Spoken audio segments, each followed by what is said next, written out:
Parlons maintenant du modèle moléculaire de la chaleur pour mieux comprendre comment on sait qu'un objet est chaud ou moins chaud. Toute la matière, donc tous les objets sont faits de matière, ou presque, et toute la matière est faite de molécules. Alors on voit ici, on a représenté les molécules par des petites boules. Ces molécules-là sont minuscules. Il faut faire un très très gros zoom pour les voir. En fait, c'est impossible de les voir à l'œil nu. On peut juste les comprendre comment ils se déplacent. Et les molécules sont affectées par l'énergie thermique. C'est cette énergie thermique-là qui change la température. Si on prend un objet qu'on connaît très bien, l'eau, et qu'on commence avec l'eau à l'état solide, c'est de la glace. Alors, à l'état solide, les molécules, qui sont représentées ici par des petits bonhommes sourires, les molécules sont collées les unes aux autres. Ils peuvent se déplacer un petit peu, mais c'est difficile parce qu'ils sont tellement collés, ils sont très très bien attachés. Ici, il y a un peu d'énergie thermique. Les molécules se déplacent moins.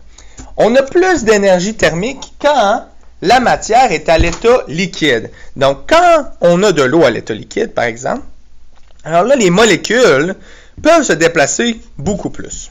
Ils sont encore attachés, je dirais qu'ils sont librement attachés. Ils peuvent se séparer de temps en temps, se rattacher, mais ils peuvent définitivement bouger beaucoup plus parce qu'ils ont plus d'énergie thermique. Si on augmente l'énergie thermique encore plus, c'est là que l'eau devient un gaz. Donc, il y a de l'évaporation, on dit que c'est de la vapeur d'eau. Là, les molécules se déplacent tellement vite à cause de la grande énergie thermique qu'ils ne sont plus attachés les unes aux autres. Ils vont partout, ils se frappent l'une l'autre, ils frappent les murs. Ils essaient de prendre le plus de place possible parce qu'ils ont beaucoup d'énergie. Donc, si je résume, la matière passe de solide à liquide à gazeux quand on augmente l'énergie thermique. Donc, plus on a de l'énergie thermique, plus on s'approche d'une matière gazeuse.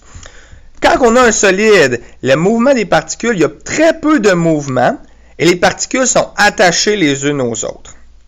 Plus on augmente l'énergie thermique et qu'on passe au liquide, là ici, les molécules sont librement attachées, donc ils peuvent se détacher, se rattacher, il y a beaucoup plus de mouvement. Et finalement, quand on a un gaz, et là, les molécules sont détachées, ils se déplacent beaucoup parce qu'ils ont beaucoup plus d'énergie thermique.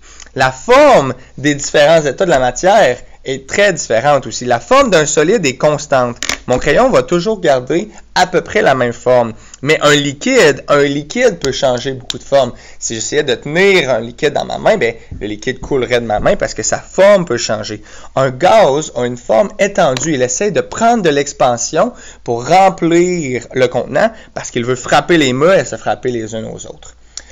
Est-ce que vous allez être capable de réassembler les différentes caractéristiques des différents états de la matière selon l'énergie thermique?